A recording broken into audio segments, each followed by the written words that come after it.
Zimbabwe president has just sent shockwaves across Africa by rejecting over $367 million from the US health funding. And the reason is shocking, brothers and sisters.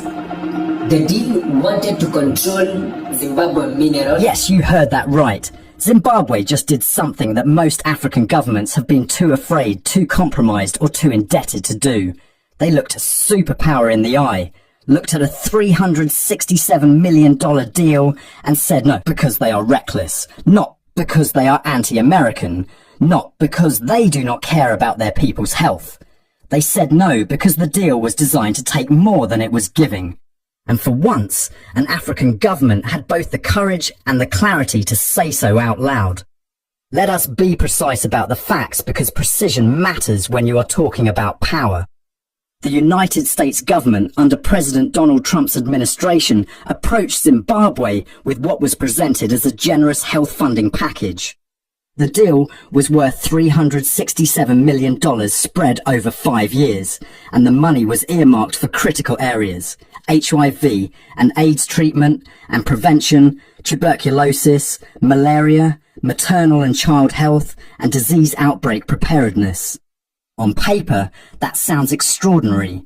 For a country like Zimbabwe, which carries one of the highest HIV burdens on the continent, with approximately 1.2 million people currently receiving treatment through US-supported programs, that kind of funding sounds almost too good to refuse. And that is exactly what they wanted it to sound like. Because buried inside that agreement was something that never made the headlines initially. Something that never gets discussed when Western governments announce their generosity toward African nations. The United States was demanding access to Zimbabwe's biological samples, the genetic material, pathogen data, and health data belonging to Zimbabwean citizens, for research and, critically, for commercial purposes. And in exchange for handing over all of this priceless biological wealth, Zimbabwe was being offered absolutely zero guarantee that any vaccine, any treatment, any diagnostic tool, or any medical innovation that resulted from that data would ever be made available to Zimbabwean people at an affordable price. Let me say that again, because I want it to land fully.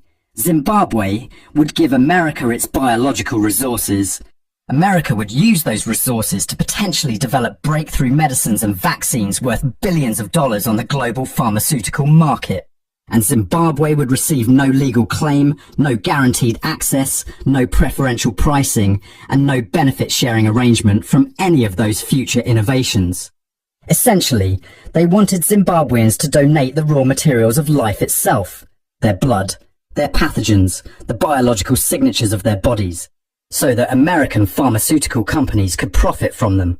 Government spokesperson Nick Mangwana put it in language that every African should memorize. He said, and I quote, "Our nation would provide the raw materials for scientific discovery without any assurance that the end products would be accessible to our people should a future health crisis emerge." That is not aid. That is extraction wearing a humanitarian mask. And Zimbabwe said no. Here is what I need you to understand. What Zimbabwe just exposed is not a new policy from the Trump administration. It is not some radical departure from how Western governments have historically engaged with Africa.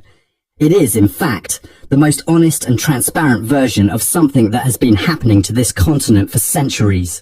The only difference is that this time, a leaked government memo brought it to the surface.